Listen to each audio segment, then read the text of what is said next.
मार्च 1993 साल में जब दक्षिण अफ्रीका के सदर्न देश में बहुत बड़ा सूखा पड़ा था, केविन कार्टर नाम का एक पत्रकार ने एक तस्वीर खींची थी जिसमें एक चील एक अत्यंत भूखी पीड़ित छोटी सी लड़की का मरने का इंतजार कर रहा है।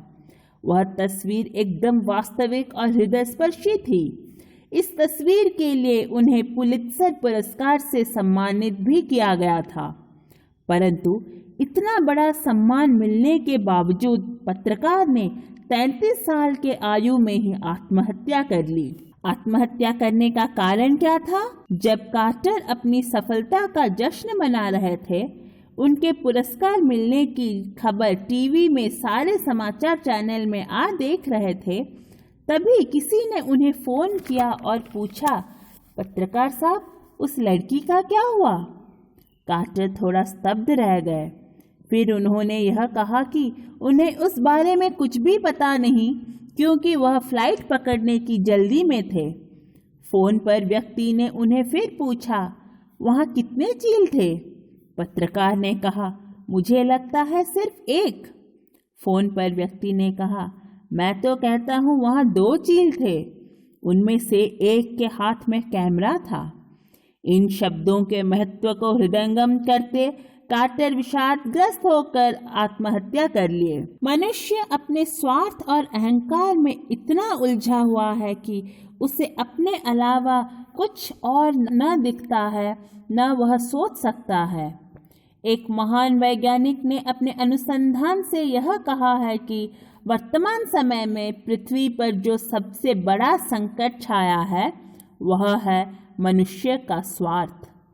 जब माँ से पूछा गया स्वार्थ का अर्थ क्या है, माँ कहती हैं, अपने आप को समग्र विश्व के केंद्र में रखना और सब कुछ अपने लिए चाहना और सिर्फ अपनी खुशी के लिए जीना, इसी को स्वार्थ कहते हैं।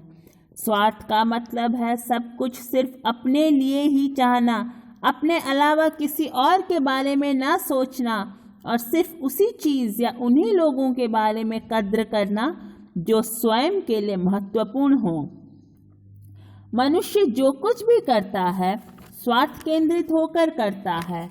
उसके पश्चात उसका उद्देश्य रहता है उसकी अपनी सुरक्षा, परंतु वह यह नहीं समझ पाता है कि हम अपने स्वार्थ को जितना प्रोत्साहित करेंगे, विरोधी शक्तियों को उतना ज़्यादा मिलते जाएगा अपने कार्य को सफलतापूर्वक अंजाम देने का मौका। अधिकांश हमारे शरीर में रोग का कारण भी यही स्वार्थ है। माँ कहती हैं, वह संदेह, निराशा, आत्मविश्वास की कमी, अपने पर स्वार्थ केंद्रित होने का भाव, यही वह कारण है जो तुम्हें प्रकाश और दिव्य शक्ति से दूर कर देती है और उन आक्रमणों को मौका दे देती है। यही वह कारण है तुम्हारे बीमार पड़ने का, कोई जीवाणु इसका कारण नहीं है। वास्तव में निस्वार्थ भाव वही होता है जो केवल भगवान की ओर हो। इसके अलावा और किसी अन्य उद्देश्य से कार्य करने से वह किसी न किसी प्रकार का स्वार्थ ही कहलाएगा। इसलिए श्री अरविंद कहते हैं, स्वार्थपरता और निस्वार्थपरता की प्रतिक्रिया, जिस निस्वार्थपरता को हम समझते हैं, ये दोनों ही हमारी साधना में बाधक हैं। ये दोनों ही हमारे अहंग के भिन्न रूप हैं। वास्तव में हम अपने अहंग और स्वार्थपरता को त्याग कर सकते हैं केवल भगवान के लिए निस्वार्थपरता से जीने की प्रयास करके। केवल भागवत प्रेम ही वह है जो हमें वास्तव में सुरक्षा प्रदान करती है। स्वार्थ और अहंग से मुक्त होने का एकमात्र उपाय है भगवान के साथ सचेत रूप से एकात्म होना। जैसे ही हम भगवान के साथ संपूर्ण और सचेत भाव से एक हो जाते हैं, तभी हम वास्तव में प्रेम करना सीख जाते हैं। वह प्रेम जो केवल प्रेम करने में ही आनंद लेता है, बिना किसी प्रत्याशा के।